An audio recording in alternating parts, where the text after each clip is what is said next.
Bonjour à tous, salut et fraternité. Alors bon, en ce moment, en attendant qu'un sujet chasse l'autre, il s'agit de l'intelligence artificielle qui, hein, qui, qui affole un petit peu la presse, les journaux, tout ça. Ben, l'intelligence artificielle.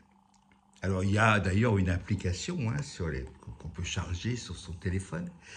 Euh, vous donnez un sujet n'importe lequel et en français, enfin, et puis vous avez un discours qui est produit, pondu par la machine automatiquement, qui a l'air intelligent.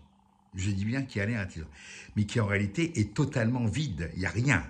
C'est nul. C'est tiens, comme un discours de Macron. Pareil. S'il n'y a rien. Il n'y a rien dedans. Hein? Parce que c'est notre projet. Bon, ben voilà. C'est ça. Donc, si vous voulez, ça n'a strictement aucun intérêt. Et surtout, sauf pour ceux qui croient qu'un jour, l'intelligence artificielle va totalement dominer la planète, d'abord, c'est faire peu de cas de l'intelligence humaine, hein, du génie humain. Parce qu'en réalité, c'est quand même ça le truc.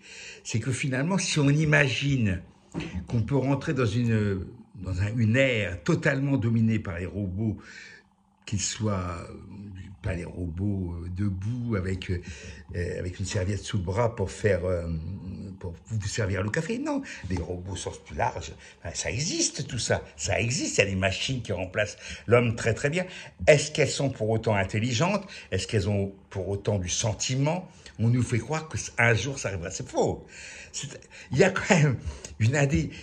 Je voudrais parler ici, très rapidement, de Anne van Meegeren. C'était un formidable faussaire pendant la guerre, quoi, avant la guerre et après la guerre. Anne van Meegeren, hollandais. Ce type, il ne se contentait pas de produire des faux, mettons des faux, allez, je vais être un petit peu méchant, des faux Van Gogh ou des faux Miro. Facile, hein? Facile. Non, lui, il s'attaquait à mais Vermeer. Alors la Vermeer, c'est pas n'importe quoi, Vermeer, au point de vue peinture. Et il a trompé plein de gens, des experts, des experts. Bon, pour moi, ça, c'est pas de l'intelligence artificielle, c'est justement de l'intelligence qui consiste à... Mais c'est ce que fait l'intelligence artificielle. Lorsqu'on demande à l'intelligence artificielle d'écrire une 10e symphonie de Beethoven, qu'est-ce que fait l'ordinateur? Qu'est-ce que fait la machine? Elle va chercher tous les poncifs, tous les trucs, tous les... Elle va tout chercher et elle va produire quelque chose qui ressemble à du Beethoven, mais qui est totalement imbuvable et sans génie. Parce que c'est ça le truc. Alors, il faudrait poser la question, c'est quoi le génie, quoi?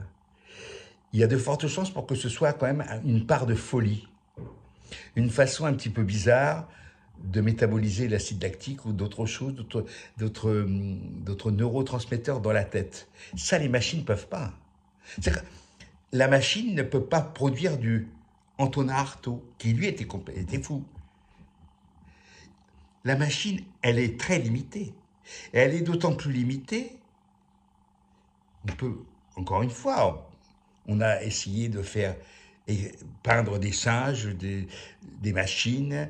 Simplement, personne, en termes d'imitation de l'œuvre, et pas même quasiment inventé un nouveau Vermeer, ce qu'a fait Anne van Meegeren, c'est là il y a du génie. Il y a le génie du faussaire. Tout à fait respectable. Hein. Il a dit ce qu'il avait fait, il a même démontré, il a peint devant des témoins de façon à montrer que c'était bien lui qui avait fait ces faux Vermeer, sur lesquels beaucoup de gens s'étaient trompés. La machine, elle va récolter des tas d'éléments de façon à donner l'illusion qu'il s'agit de ceci ou de cela. En réalité, c'est totalement faux. Et on oublie une chose, c'est que le jour où la machine subit les machines de notre planète, ce fameux euh, circuit neuronal gigantesque à l'échelle de la planète, neuronale au sens informatique. Le jour où il y a un grand vent solaire, une belle éruption solaire qui fout tout ça en l'air en quelques instants, comme c'est déjà arrivé d'ailleurs, il y a eu comme ça des satellites qui ont été niqués littéralement par un vent solaire, et bien dans ce cas-là, l'intelligence artificielle, hein, hasta la victoria.